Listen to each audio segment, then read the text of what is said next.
live, but there we're live. We're live. Good morning, Jess. Good morning, Allison. Always a pleasure. Always a pleasure. And if you're just tuning in live, Allison and I have now said good morning to each other like 4 times. This is how we do. Okay, we have a viewer. We have one person. Yes. Welcome to the Jess and Allison show with no name, where we go live every Friday. And you can also find us on YouTube and podcasts and all the places. All the places. Happy Friday, Dana. Hello, Facebook user. Hi, Tiffany. Hi. Welcome. So, Allison. So, Jess, what's going on with you? How was your week? What's on your mind? Oh my gosh. Okay. So my Instagram, I gave Allison a little heads up about what we were going to talk about today. And if this is not a topic that you don't want to hear about, then that's okay. Just come back again next week. So I shared on my Instagram a picture of, I have chickens, right? And we have like a predator problem, as does everyone with chickens and whatever. But so there's chickens are like, it's like National Geographic around here, okay? There's always things going on with the chickens. And we've had this group of chickens, this flock, if you will, for, I don't know, like 3 months. And we've been waiting for the eggs to start. But we've lost a lot of chickens in the meantime because of hawks, and mostly hawks. Those are our number one predator. Oh. Now they're like, the chickens are fully enclosed. I built all these enclosures. Like nothing can get in, nothing can get out, except sometimes something still happens. They like really just want to fly out, and hawks want to fly in. That's actually not relevant to what I was going to talk about. But if you're wondering, hawks are the worst predator for chickens, in my personal opinion. Anyway, we finally started getting eggs. And when chickens start laying eggs, they're really small. So here's like I'm in my kitchen right now. You probably can't, I don't know what to compare this to, but it's a little egg, little egg. And we have this one breed of chickens that lays blue and green eggs. And for the first time ever, we are getting green eggs, which are beautiful. They're beautiful. Right? So here's another one. They're actually like slightly different shades. You can't really tell. Wow. So I did an Instagram story, and when we got the first green egg, because we were so excited, and it prompted a million questions about how do chickens lay green eggs? Yes. So I'm happy to answer all of your chicken egg questions, because there's a lot of misinformation or misconceptions, or just, and believe me, before I had chickens, I had no idea like where an egg actually came from. Easter eggers, yes. So if you have questions, pop them into the comments, and I'm happy to go through, all of the fun chicken stuff. I'm so fascinated by eggs. I feel like I'm so just like, I don't know anything about how the eggs like sometimes become chicks, whereas they're not. Like, I get all confused about that stuff. Well, good. So Allison, let's talk through it. When I was younger, I really did think that I was like eating eggs was like, it would have been a chick, and it like felt really like there was something bad going on. So it's always been confusing. It is. Well, it is really confusing. So, okay. So that is a good question. Is every egg going to turn into a chick? Allison, do you want to take a stab at that one? I don't know the answer to this. I've been a teacher all week. Let me be a student. Okay. So the answer is no or yes. I mean, it depends, right? Depends on the circumstances. So you need to have a rooster. Okay. An egg is basically ovulation. It's the hen, which is the female chick, is ovulating an egg every single day. I mean, that is a lot, right? That's a lot of ovulation. Yeah. Wow. Okay. So you don't need a rooster whatsoever. So if you have a backyard chicken set up and you just have like 2 hens, you're going to get an egg. It's like once every 25 hours. So pretty much an egg a day, assuming that the weather's like the temperature is good. And they also are kind of, if there has to be like the right amount of light. So in the wintertime, you get less eggs than in the summertime, unless you add supplemental heat and light, which we do sometimes. It kind of depends on the winter and how far we have to run an electrical cord, depending on where our chickens are. But you will get an egg every day, regardless of whether you have a rooster. Now, if you have a rooster, you will have fertilized eggs. But what the hens do, so they lay 1 egg a day. And if they're starting to get broody, which means they want to actually hatch their eggs, they start collecting all of the eggs into one nesting box. And I honestly don't really know how they do this, because we have 3 nesting boxes that are like separate, but they seem to be able to get all of the eggs into one nesting box. And then over time, when they feel like they have enough eggs, they sit on them, and the heat is what activates the growth of the chick. So it has to be like they sit on them for like 23 hours and 59 minutes a day. They get up once to like, when they feel like it's safe to get water and food, usually in the middle of the night. So it's heat activation is what causes the growth of the development of the chick. And so by them sitting on it that those are eggs that have been fertilized and they're planning to hatch. Well, we try and not let our chickens sit on them because they become very aggressive. Oh. They aggressively protect their eggs, right? I mean, so we Yeah. try and we take them off. We don't want actually to have chicks. Yeah. Well, maybe we do. I don't know. We've never done that. There's a low survival rate from what I've heard from my other chicken raising friends when you let your chickens go broody and raise their own chicks. Yeah, I mean, because the other chickens can attack them and Wow. This Brutal. is some yeah, interesting. So they don't need to have a male at all. Well, no. So Dana, there has to be a rooster in order to have chicks, because the rooster needs to fertilize the eggs. So they have chicken sex, which looks not pleasant. In case you're wondering. I've heard about this. Oh yeah, it's like brutal looking. And then apparently, so the way that it works is that the rooster deposits a sack of sperm that can then fertilize eggs for the next 30 days inside the hen. So you have to have a rooster to have fertile eggs, but you do not need a rooster to have eggs, period. Does that make sense? Wow. So do you have a rooster? You do have a rooster. Okay, so here's the funny thing. You usually buy, like, when you get chicks, you buy all, like, what's called a straight run, like all, I think the straight run might be just whatever you get, or you buy like just hens, or I don't know why you would buy just roosters, but I've never actually seen that. So you buy just hens, but like inevitably there is a rooster in there. Like we have never purchased just hens and not had a rooster. So of course, with this batch that we got, and we got them from friends, and my girlfriend was like, I really don't think you have a rooster. I'm pretty sure there's no rooster in there. And then you hear the roosters actually, when they turn teenagers and they start like crowing, it's like, it sounds like their voice is changing, right? So it's not, so you hear this noise and you're like, oh my gosh, we have a teenage male again. We have a rooster. Just imagining you and your teenage male roosters.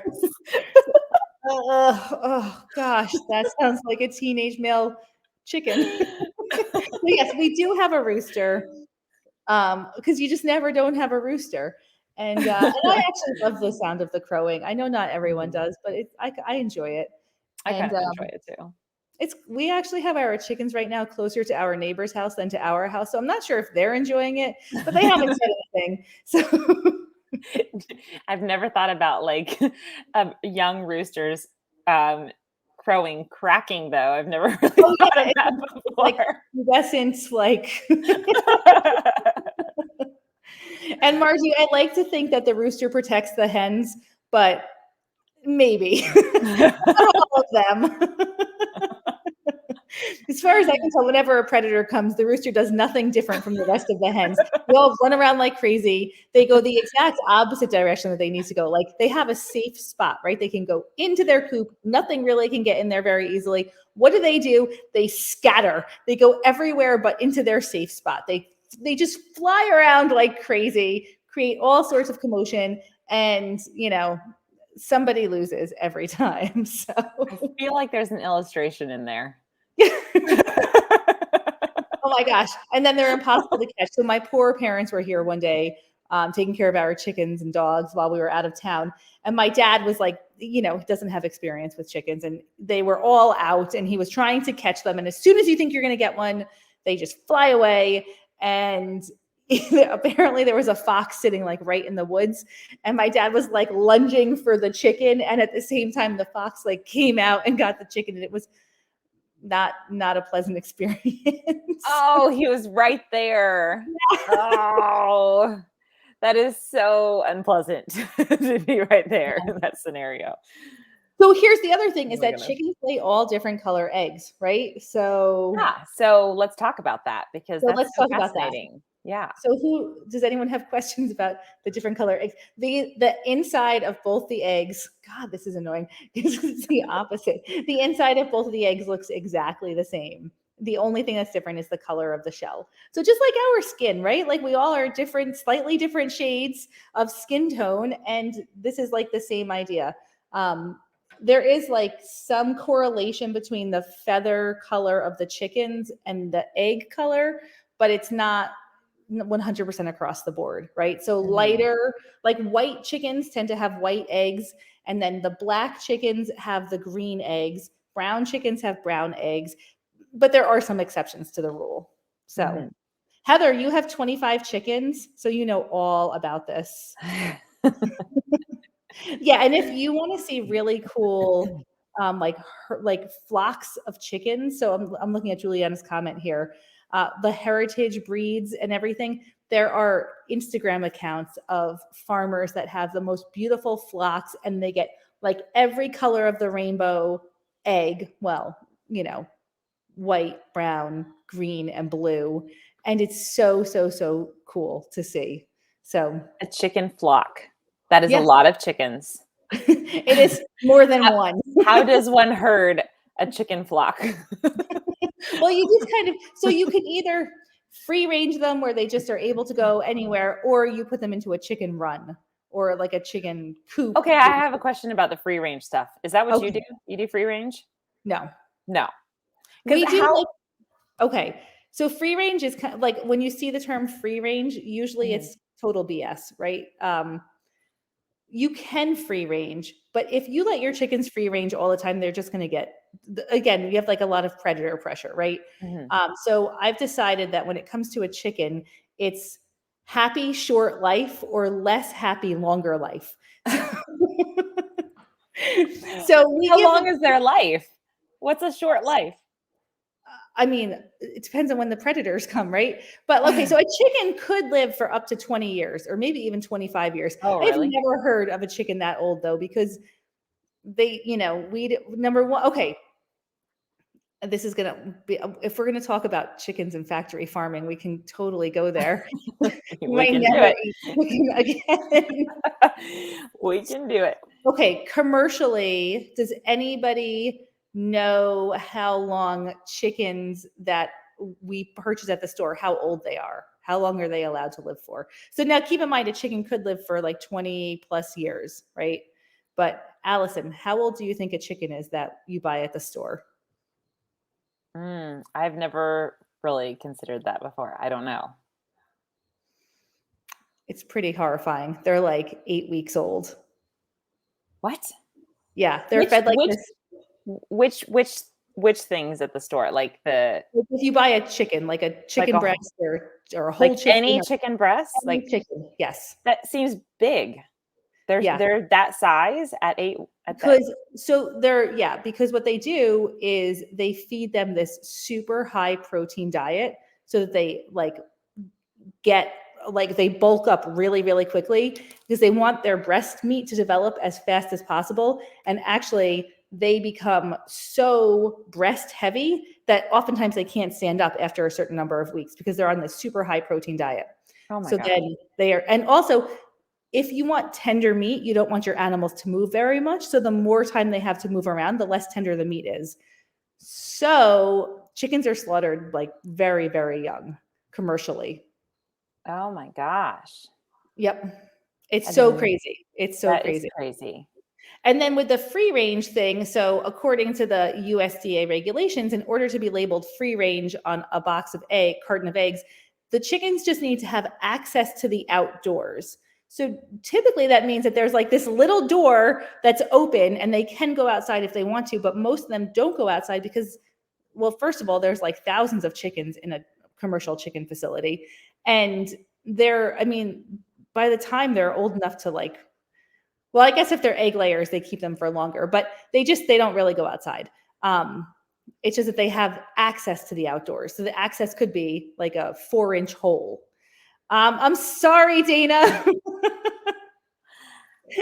Disclaimer, like if you want to just continue blissfully eating your chicken, don't listen to the rest of this podcast. I've heard stuff about like the eggs and them being in like crates essentially, but I didn't know that about being slaughtered so young. Oh yeah.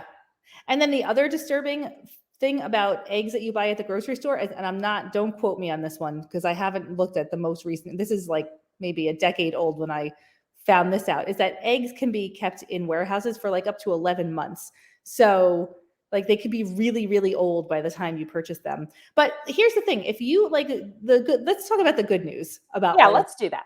Okay, now that you know what's going on in chicken farming and chicken industry, find a farmer locally that raises chickens. Mm-hmm. Go to the farm, bring your kids. The farmers are incredibly awesome. They would love to show you like the flock and their setup, and they would love to show the kids the farm. And then you can purchase your chicken from the farmer directly and purchase your eggs from the farmer. Then you are supporting local community, you're supporting a family nearby, and you have the opportunity to have an amazing experience purchasing local food.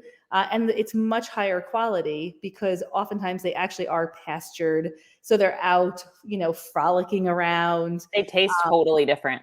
They taste totally different. The first time I had a farm raised chicken, I thought it was bad because like chicken from the grocery store doesn't really smell. It smells like nothing, right? It's just like, but when you get it, there's actually like a poultry smell. Like there's a smell to fresh chicken that I had never smelled before in my life. And I was like, oh, this is bad. It has an odor. Like that is what it's supposed to smell like, but I didn't know that. Wow.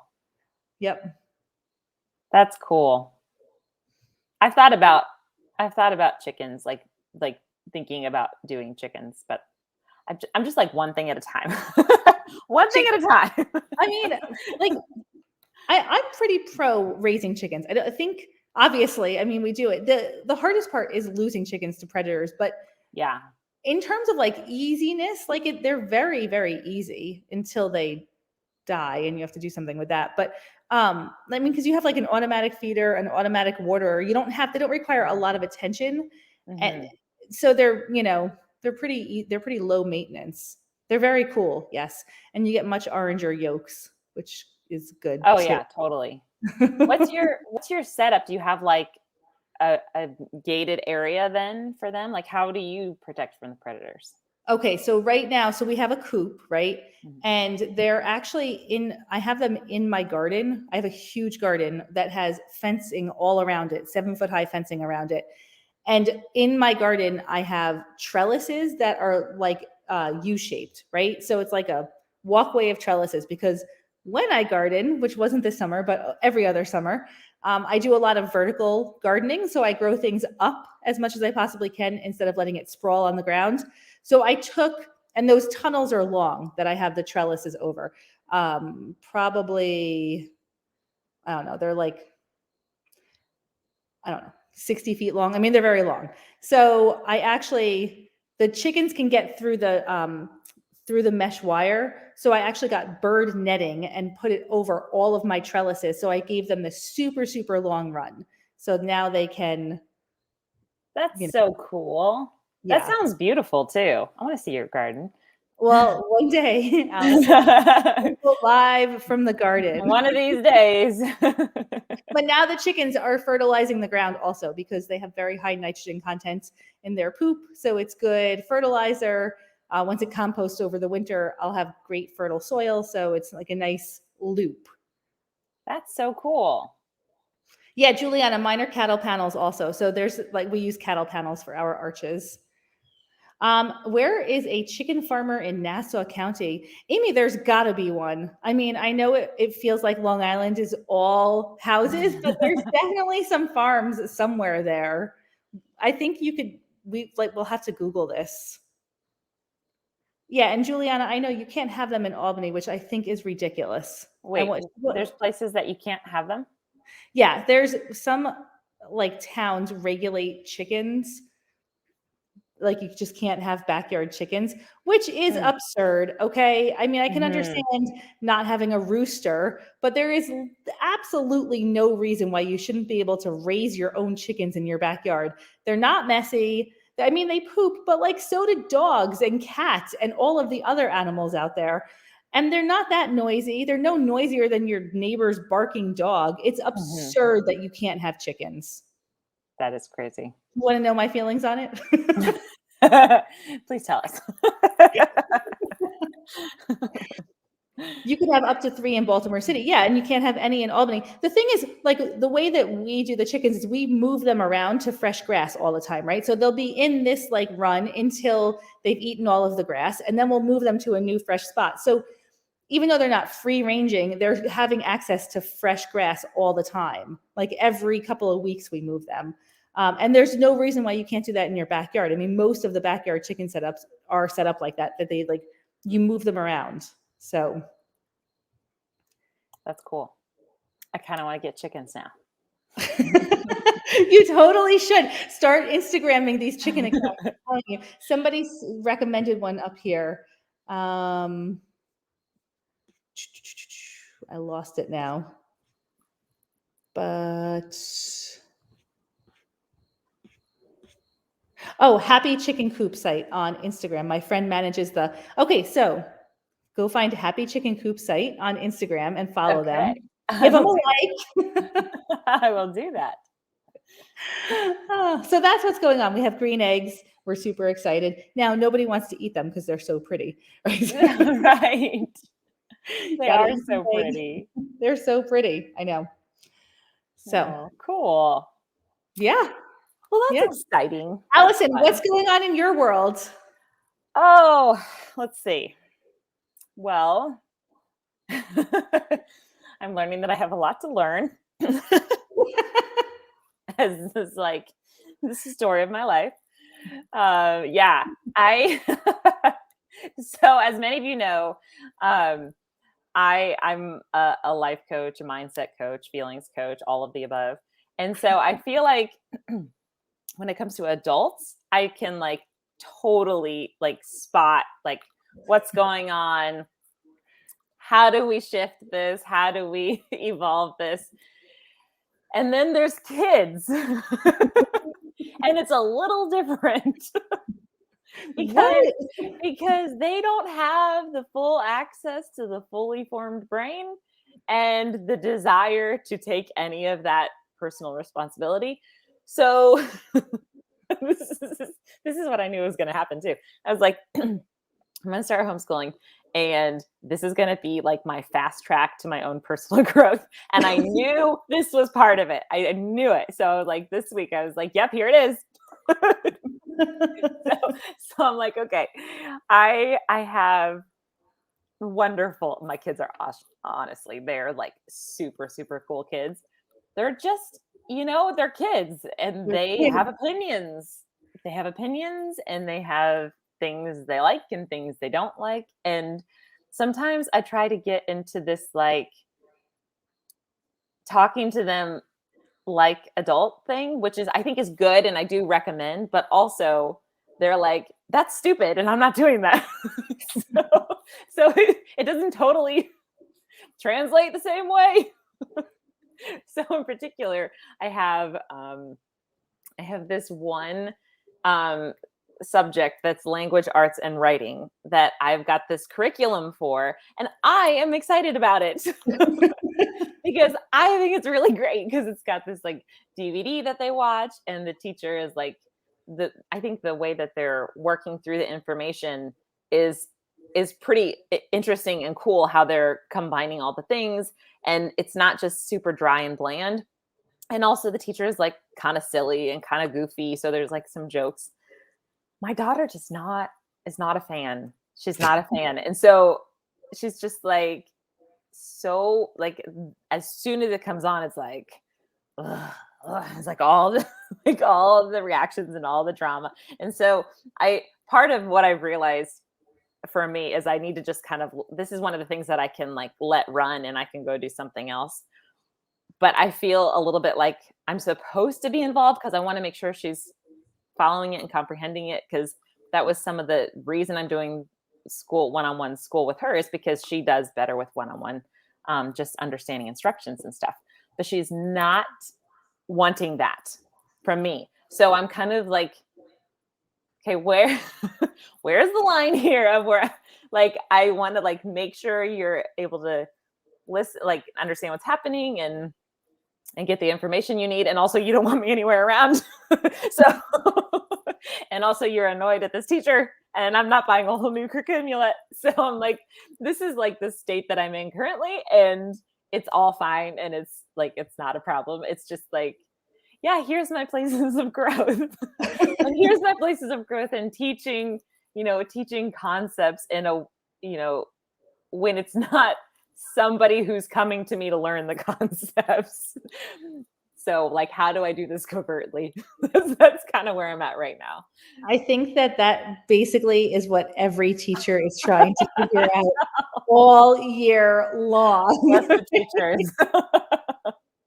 That is like what teaching is. I know. And this is why it is so hard to actually like, it's so much of the day is just spent. How do we actually get this to move along in the direction? Yeah.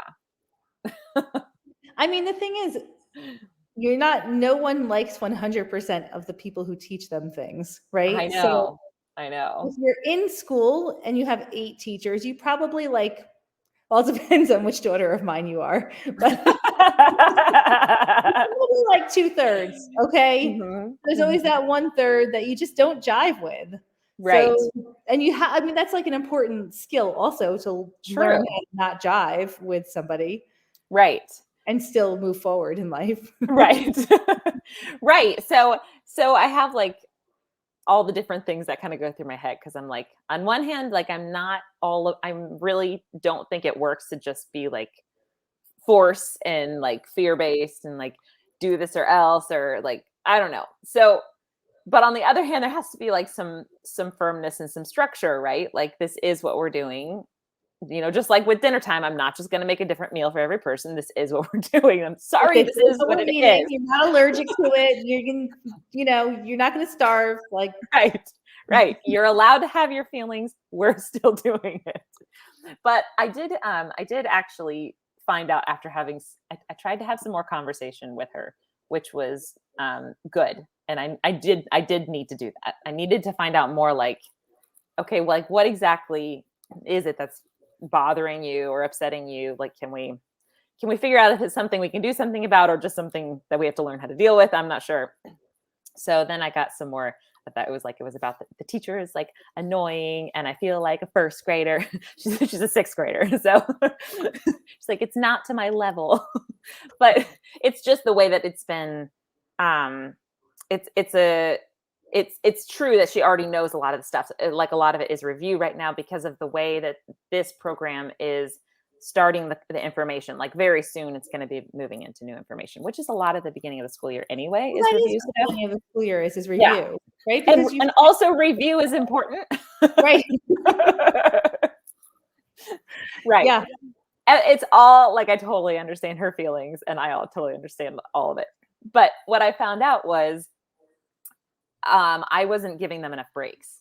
And that's because I was kind of trying to fit it into a certain window, because I'm of this idea. I was homeschooled for 4 years, and I was like, get it done, like, give me the rest of the day. So Right. that's kind of Right. how I've been structuring it for them. Like, let's just do it and then go do whatever you want. And I think I need to give them more breaks. And I think I need to have it more incentivized. Like, we hadn't done any art stuff yet. And she is my artist. And so she's like, we don't even have any, like, if I knew that I had an art class that I could do afterwards. And I was like, aha, something I can do. So we found an online art class, and now I think that's going to be good motivation, at least for a little while. Yeah, That's for now, for this my week. period of time. For the next 2 weeks, this will probably be good. This will work, and then we'll have to rethink everything and try something new. Always the way it is. Yeah. Yep. Yeah. Well, sounds like a typical start to a school year. Yep. Yes, it definitely is. And I'm like, I feel so like I'm so new to this, right? This is my first year homeschooling. So I kind of feel like a baby giraffe with like really wobbly legs. And I'm like, we're just gonna try walking and see what happens. And I mean, I think it's important to remember there's learning in everything, right? So there's learning and growth in the experience above and beyond the curriculum, right? Like that. I actually don't really feel like I send my kids to school for curriculum. I send them to school for all the other experiences that are going to really, really help them out in the rest of their life, because frankly, they probably don't need to know a lot of the data that the like information that they're learning is not going to, I mean, like it's good to know state capitals, I guess, but I've never in my life needed to know a state capital to survive an experience, right? So like, I totally get it. Like knowledge for knowledge's sake, that's a positive, but the Uh-huh. experience of being there and like how you learn it and all of that is more valuable than I think sometimes the actual, I guess it depends, but the actual stuff that you're learning. Right. Which is why I don't there's a certain part of it where I'm like, if we don't get to some information, we don't get to some information. And I'm not going to let that be like a thing that makes me like, it's so easy to slip into perfectionism in anything. And so if you were to slip into perfectionism in this area, be like, I got to make sure I did all the things right, taught you all the things. And then like, we're all miserable and like hating the experience because there's this forcing about it all. So yeah. Right. Yeah. Your kids might need to know state capitals one day when they're navigating the world alone. So somebody is asking, how do you teach 3 different grade levels at one time? That's a great question. This is actually one of the reasons why I didn't want to homeschool before, especially when we had when COVID first happened and everybody came home and we had to do everything from home. It was terrible. Like it was the worst. I hated it. But this is not at all the same. This is totally different. So my oldest 2 are really close in age. So they're 5th and 6th, and then I have a first grader. So in a lot of ways, my first grader is just along for the ride. And I'm doing a curriculum. Well, I'm kind of doing a couple different things. So one of the curriculums that I'm doing combines a lot of the subject matter, and it's subject matter that you do as a family. So I'm essentially teaching all of them at the same time, geography and science. And there was a reading and like a couple other subjects that it groups it all together. So it makes the subjects, which is really cool to me because it makes them like connect in ways that I feel like I didn't have the connection in school. Like, how does this piece of study have anything to do with this piece of study? So this particular curriculum kind of combines it. So we're doing it's like a traveling around the world type of like cultures and parts of the world. And it's really interesting. So that part we just all do together. The math we do separate, except my oldest 2 are actually doing the same math right now because Saxon math it like combines them. It's like 6 and 5 Saxon math is weird. I don't, but it combines like certain levels of 5th graders and certain levels of 6th graders. So actually right now they're doing the same thing. So it's kind of like more like I'm doing 2 different subjects for that. And then language arts is the same. That's the one that I was just talking about where there's my 5th and 6th grader eventually basically just watching a video and then doing the work from there. And then I work with my son separately, my youngest. So it's not, I feel like I don't give a whole lot of really focused attention to my first grader because he's kind of just being a part of the others. And I actually think that's probably great for him because he can't be doing hours and hours of stuff anyway. So then he gets to go when he's not part of it or they're doing something else. I got some cool like STEM toys that he plays with, and it's Cool. actually been really cool. And I'm only doing a few hours a day. So Yeah, it's been which I mean, pretty like, I cool. think is generally recognized as the amount of time that a child can actually learn every Mhm, day. The rest of it mhm. is other stuff. But Right. my kids were, when my kids were younger, they were in elementary school, they were in a progressive elementary school that was multi-age classrooms. And so they were doing a 2-year rotating curriculum. And Mhm. it totally works fine to have kids. I mean, that's also Montessori does like Mhm. 3 years together, maybe, or something like that. I mean, multi-age classrooms also. There's a lot of models of multi-age classrooms that work really well. Turns out that Yeah, a lot of stuff is not linear that we learn. It's not, it's you not. don't have to know X before Y. Math is a little bit of an exception, but you can get away with it when they're younger and teaching it in a Uh-huh. different order. Right. Yeah, and that was a really interesting thing to me to just realize when I first started talking with somebody about homeschooling. They were like, "Okay, so if you think of it more in terms of before they go to high school, like Right. this is the Right. information that's covered. So if you don't get to American history this year, but you do it next year, like it's all in this time period. And there's just like all this pressure lifted. Yeah. Like it does Yeah. not have to Absolutely. be in these like small little like let's get this month exactly this thing learned so that we make sure that exactly this thing by the end of the year. It's really fascinating. That's actually what first made me think that this sounded cool. Because before that, I saw it in my mind as school, right? And all these different classes, all blocked in 3 different types. I was like, that's impossible. Right, right, right. No, it makes total sense, but it doesn't make sense if you came up through which we all did through like regular education, right? Hmm. Where everything was very segmented and linear, and you had to do this before this. You had to do like earth science before you did biology, but truly you could do them in any order. It doesn't really matter. Right. It's just like your state says it matters because yeah, and states do science in high school in different orders. I was explaining that to my daughter the other day. Like you don't need biology before chemistry. You could totally flip flop it and it would be fine. Hmm. So, because she's in her first year of high school, so she has classes with older kids, and you know, so Yeah. yeah, First year of high school. That's big. it does. Yeah, it is big, but it doesn't feel that big. Like maybe it should feel bigger than it does, but It's always one of those things where it sounds big, and then like when you're actually in it, and it's just, of course, we're here. well, the thing is also she misses the cutoff in New York State. The cutoff for like starting school is December 1st, which by the way makes absolutely no sense. It should either be the first day of school or the first day of the year, not some random day in between that. So in case you're wondering, it's December 1st. So Anastasia's birthday is December 12th. So she missed starting school by 11 days. So she is one of the oldest kids in her grade and she's very mature. So the fact that she hasn't been in high school already is kind of weird to me. Weirder than that she's just, that this is Right. like, it's like, she feels like she's felt like a high schooler for the past 2 years. So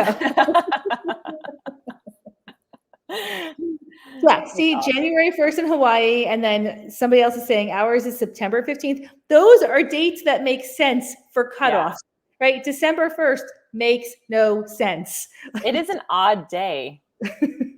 Ours, my daughter and my son, my oldest ones are 16 and a half months apart. And my son, my middle child, just like by a day made it into like their cutoff for kindergarten when he started. And now they've moved it. But it would have been really weird to have him a year different from Ella because they're just right back to back. So I'm really glad that I didn't have to deal with that. Yeah, it's just, I mean, it's just one of those things, like Yeah, one of those just weird. odd. So, but she's always seems older than her age Hmm. and older than her grade level, especially. So Yeah, I'm happy. I'm so happy she's in high school now. Like, I'm just thrilled. I think this is a good, you can like there's a lot more choice, there's a lot more Mhm. kids, there's a lot more, I'm very excited for high school. So although she told me not to put too high expectations on it because she might not like it. I was like, because I kept saying, I'm so excited that you're going to high school. Don't get too excited, because if I don't like it, I'm gonna feel bad. Like I disappointed you. I'm like, oh no, don't worry about that. Like, Aw. That's so great that she's saying things like that to you too, though. I oh love that. yeah, there's a lot of advocating going on in this house. You're raising such good self-advocates. Yep, we got a lot of feelings that we talk about. This is something, this is honestly, I'm like, I'm so this is so easy for me to do with other fellow adults who aren't in my family. And when it comes to me with my children, I'm like, I'll get it to the end of the day and I'm like, what in the world, Allison? Like, that's not how you want to handle those things. You do kind of lose all of your training and stuff when you have to apply it to your It's just own life. like, It's where like, is it? I don't it's so hard when they're yours. I know. It's so hard to not just be like, you're just being like, you've just got all these thoughts and you're just doing this to like spite me and just automatically like planting all the thoughts inside their heads. Like, I'm like, I would never talk to other people this way. So I knew this was my own personal learning experience. And it is. And it is. And we're doing it. How's everyone else's schooling going? If you have kids and you're listening to this, Juliana says, so far this year, it's going really well because you got Gabs into an art class, which is so awesome. Mhm. Love that. Art classes are so great. Yeah. That was my former life was art. I did graphic design and photography, and art was like everything I loved all through school too. So it is really cool to have a daughter who's like, this is how her Into brain it. works too. Yeah. Mhm. Yeah. Yeah, Anastasia's in the advanced art track, which means she has more flexibility with her art scheduling. So she's taking ceramics this year, which is I love really fun. ceramics. I hope Did I you get. ever do any of those? No, I was told that I wasn't artistic when I was like 5. No. Have you ever tried any of it? Well, yes, I mean, as an adult, I was told that actually everyone's artistic Mhm. and you might not be able to draw, but you're not artistic. So I Has have, nothing to do with it at all. Yeah. right. Well, not what I was told, Allison. So I'm so sorry. I never took any art classes or anything like that. Um, but yeah, now I enjoy, being creative. Yeah. That's so interesting and unfortunate because I think a lot of people are taught that. A lot of people are told that. And drawing is actually like the most difficult thing. It's like such a fundamental, like to do all the other things. It's like the baseline, and it's not something everybody like. I used to have people say, I can't even draw a straight line or I can't even draw a circle. I'm like, hey, do you know how hard it is to draw a straight line in a circle? Actually, like nobody can really do that. It's like that doesn't have anything to do with anything at all. My circles are pretty lumpy when I draw them, and they And don't it connect. means nothing. Nothing at all. I also can't sew in a straight line. I thought like, when I took up sewing, I'm like, oh, this is going to be great because I can sew in a straight line now. No, I can't. I don't know. How do you sew in a straight line on a machine? Like my lines are wonky all the time. I can't sew. Now my daughter sews. I've had her in sewing classes and she really likes it. And I'm like, you're so much more domestic than me. It's so amazing. Yeah. Yep. So we have a Facebook user here who says, I wish my daughter was able to express her feelings. It's a struggle for her. She's a junior in high school. It's really hard when you're a teenager. I think for most teenagers, there's a lot of frustration. Do you have any advice, Allison? Yeah. Well, I'm curious. I'm curious as to how much openness there is, like what your relationship with your daughter is like. Because I know that feelings can be super hard to express, but they are especially hard if um, there's any fear of like, how is this going to be received? I think I didn't express a lot of feelings when I was younger because I was always worried about how it would affect someone else's feelings. So like I was always like, is my mom going to be upset? And it wasn't even like conscious like that. I think I just kind of got in my mind that I'm supposed to feel a certain way. And so I didn't learn a lot of the awareness that has to be learned. Awareness is a skill too. Like it could be that if someone's not expressing their feelings, they're just not totally sure how to even find out what they're feeling. It's kind of a skill you have to develop. Right. Because feelings are very confusing. They can be. Yeah. So she shuts down when she gets upset, and I remind her in the moment that I am here when she is ready. I think that that's like the best thing that you can possibly do. Yeah. Yeah. Also, I think some people, everybody just processes things differently. And sometimes you just have to know that, like, if however you're processing whatever is happening in your body, that's okay. That's fine. There's nothing wrong with shutting down. There's nothing wrong with, whatever your body is automatically doing. And also like you're safe with like you telling her that you're ready whenever she's ready, or you're there whenever she's ready, is you creating a place of safety between you two. So if she feels like, okay, nothing's wrong about what I'm doing, it's okay. And also there's, a safe space here for me to kind of like figure out what this even is, then that's really the kind of place that you want to keep reinforcing. Is this the one she started being able to speak about it before she calms down? Yeah. Step back and let her feel her feelings. Yeah. Yeah. A lot of times it's like, I mean, I talk to clients all the time where they're like, I don't know what I'm feeling. Right. And sometimes you don't know how to actually put a word around it. I think sometimes language is awesome, and sometimes it hinders us because it can be like, I'm supposed to define something that I'm feeling physically, and I don't even know how to do that. So sometimes I like to just be like, what does your body feel like? What is it doing right now? Does it feel like there's something heavy on it? Is there pressure anywhere? Starting to learn an awareness of how it's physically affecting you can be insightful. And also, the other thing is that a lot of us believe from very early on that having negative feelings is wrong or is bad, or like I have to fix it or make it go away. And just making negative feelings a very normal thing is super helpful.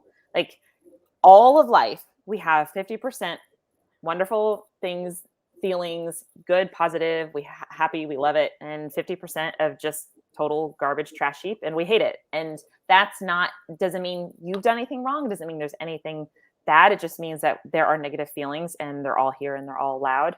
And I think being really open about that kind of stuff makes it much easier to kind of learn how to figure out what am I feeling and what's going on. I think it's good.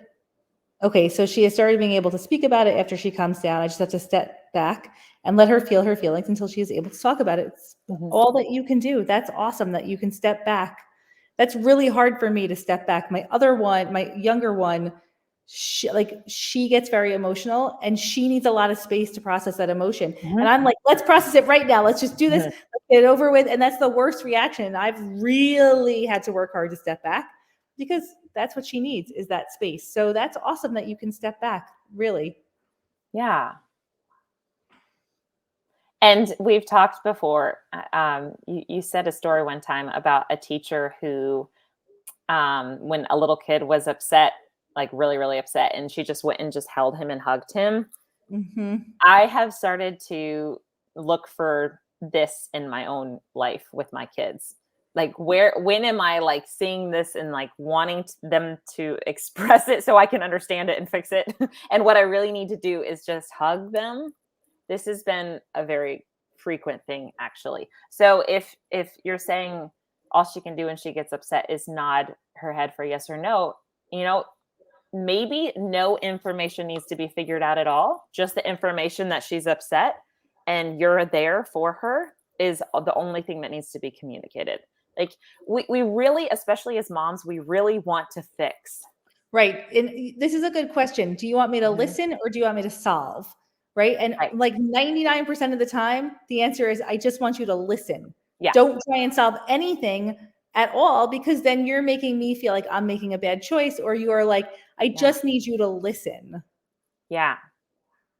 Yeah. It's honestly our presence without trying to fix becomes a much safer presence, which is Yeah. so hard Right. because we don't want them to have negative feelings either. We want to make it go away. Supposed to be a perfect world. It's like comes from us. We're like, we have this whole idea of like the negative is bad. Also, I don't want my kids to feel these things. And so we just want to make it go away. And Well, I mean, no, moms, this is our role, right? To fix it things is for your child. our It's actually role. not your role at all. It's what we think our role is. I think Yeah. our role is actually to enable or empower our children to fix things for themselves. Hmm. Yeah. But it's not the natural like tendency at all. No, it's quite challenging. In this process myself. Yeah, it's really hard. And I think our other role is to take our kids' phones away. Two things that we have to do as moms today: empower your kids to solve their own problems and restrict their phone usage. Like in my mind, two most important things. Man, Can we pop back to the sewing cut for a second? yeah. Because Yeah. okay, I love this person. I don't know what your name is. It just says Facebook user. Not to be obnoxious, but are you putting your presser foot down on your sewing machine? It's hard to get a good straight line if you are freestyle sewing. Yes, actually, with the presser foot down, I cannot sew a straight line. I don't think I can either. It's very hard. And if it's not hard for you, you are a natural born sewer. But like I do, I push it through like the machine and it's like it's a diagonal. I mean, it is not straight. Juliana said to use a like one of those fabric eraser marker or whatever fabric disappearing mark. You know what I mean? Those Mhm. like pens that you can wash away Yeah. and sew a straight line on that, but it's difficult. Yeah. Yeah. I just have so like no desire to sew. Like none. Yeah. My desire to cook is only slightly better. So you don't have to sew if you don't want to, Allison. I'm not going to sew. But I do really need to figure out how to use the sewing machine that my daughter was given so that she can sew. Well, this is good. Get her some like online lessons and she can teach herself and then she can teach you. Well, she was taking lessons in person, but it's like she has a machine here too, but it's you know how all the machines are different. I go to look at it and my mind just goes, what is this? I don't know what we're doing. But I know how to fix that. It's just hasn't been a high priority for me. Well, and there's the other thing is prioritizing those type Mhm. of things. Like you have the skills, but do you want to actually devote the time to it? Right, right. Did you take home ec when you were growing up and have to sew something? I sewed an apple pillow with a worm coming out of it. I don't remember what I sewed. I know I sewed a pillow. I think I had to sew a pillow. I don't know if I sewed anything else. I remember just so much hating it. Like give me materials of art and I am great. Give me Oh my sewing. gosh, I'm wait, not. somebody wants to open a sewing school. Do it. Oh, Do how it. fun is that? I Yes. secretly helped others pass home ec. Oh, that's amazing. Where were you when I was doing my apple? Why weren't you in my class? Oh my gosh. I love Yes. it. So moral of the Open. story is you don't have to, you can follow the things that feel like you want to do them and your desires. You do not have to just force yourself. Yeah, absolutely. I kind of want to start sewing now. Do Again, it. I mean, I did like I went through a phase of sewing and then I kind of took a decade-long hiatus, but Do it. How fun. maybe there's something I can start. Actually, Juliana inspired me with her hexagon pillows or her pillows with hexagon. Juliana, you know what I'm talking about. She posted a picture of pillows that had like these really cool hexagon designs. I was like, oh, I could make those for my couch. So See, I think of stuff like that and I'm like, oh, I know what on-demand printer to go to. I'm going to go design myself some pillows and have them printed. can you do that? Yeah, I have done Oh. it. I That's would so much amazing. rather do that. Wait, so they like will they quilt a pillow design for you? So I think it's printed. I think it's printed, not quilted. Okay. Mhm. Hexie patches. Yes, I knew that there was a name for them. Yeah, I know I can do it. It's a matter of I should just do it. I have like yeah, okay. Maybe. New things for Jess to do.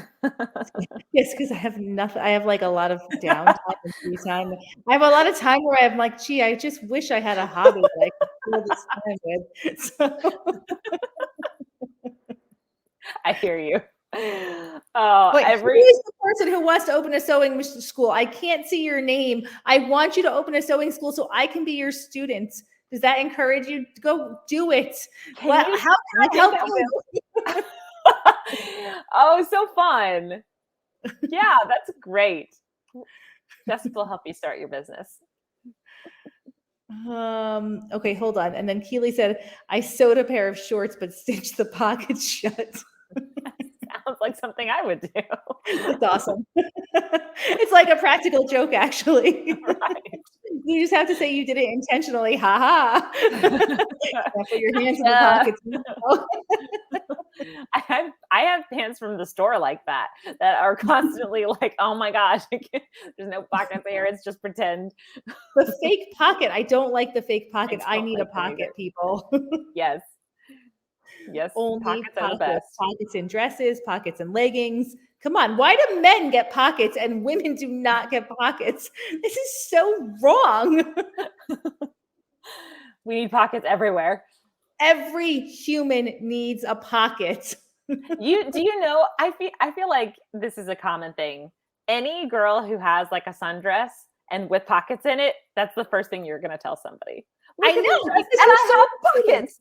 yeah, because there's been this like sexist clothing thing where only men get pockets, and when women finally get pockets, you tell the world because it's so revolutionary. Oh, I love it. Oh, I want so pocket equality for everyone. pocket equality for everyone. The name of our show today. Well, we covered a lot of good stuff, We though. did cover a I lot. mean, we talked about fertilized chicken eggs, the truth behind. Oh, Allison, here is a great documentary. If you want to learn more about the chicken industry, which maybe you don't, and I respect that, but if you do, there's a documentary it's on YouTube. Because YouTube has documentaries that they like produce. It's called Holy Chicken, and it actually goes into like it talks more. I mean, it talks about the how chickens are raised, but it really talks about like the farmers like within the system, and it's very fascinating how poorly they are treated. Fascinating and Wow. disturbing. But it's also comic. It's like the documentary has a comical twist to it, so it's really Oh, yeah. cool. I want to watch that. Yeah. All right. Oh, somebody says they love our weekly conversations. Thank you. Thank you. Well, we love having you as a listener. It's so fun to just be able to. Wait, we need a name for today's show. So we covered a lot of topics. Yeah, I don't know how to combine them. Chickens. We need your guys' brilliance. So last week I forget what our name was, but I sent the name to my virtual assistant who uploads all of our stuff, and she wrote back and said, okay, with a little like laughy face. Chicken Hot Pockets. Oh my gosh, that's it. Chicken Hot Pockets. Chicken Hot Pockets. Yes. Is that, all right, and on that note, we're done. We're at the time. Oh my gosh. Homeschooling chicken hot pockets while sewing. I don't know how to combine all these. So much laid out today. That's great. You guys are great.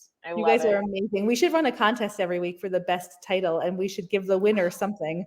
What would it be? Such a good idea. You know, Allison, the brilliant ideas never stop flowing out of this mouth. Just never do. I just come here to listen to your ideas, honestly.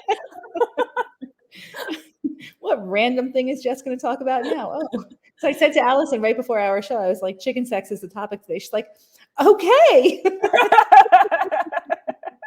We didn't really talk about it that much, but it's kind of a lot anyway. It's a big topic. Big topic. Well, I think we're going with chicken hot pockets though. That's the brilliant win today. Good deal.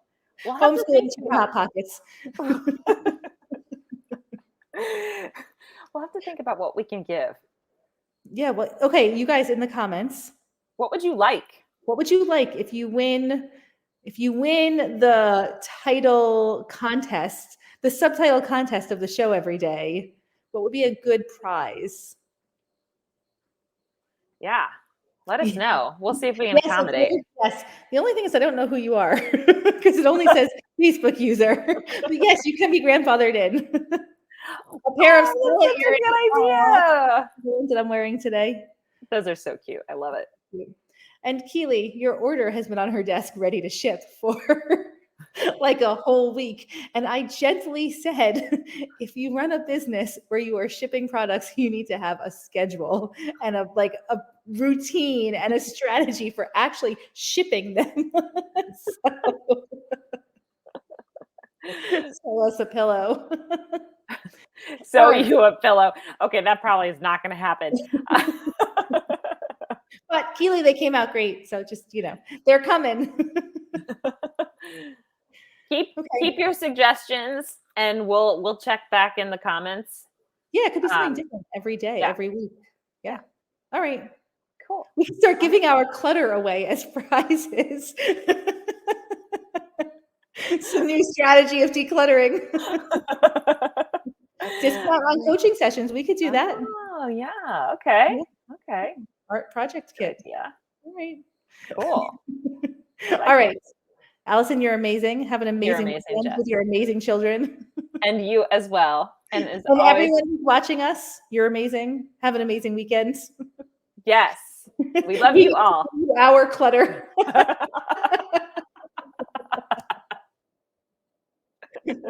That's great. I will discard your clutter for you.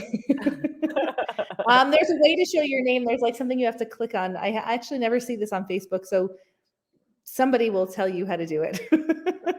Yeah. All right. I really do have to go, and I know Allison has to go. Yes. Goodbye, you lovely people. Bye, everyone. Have a great weekend. Bye. Bye.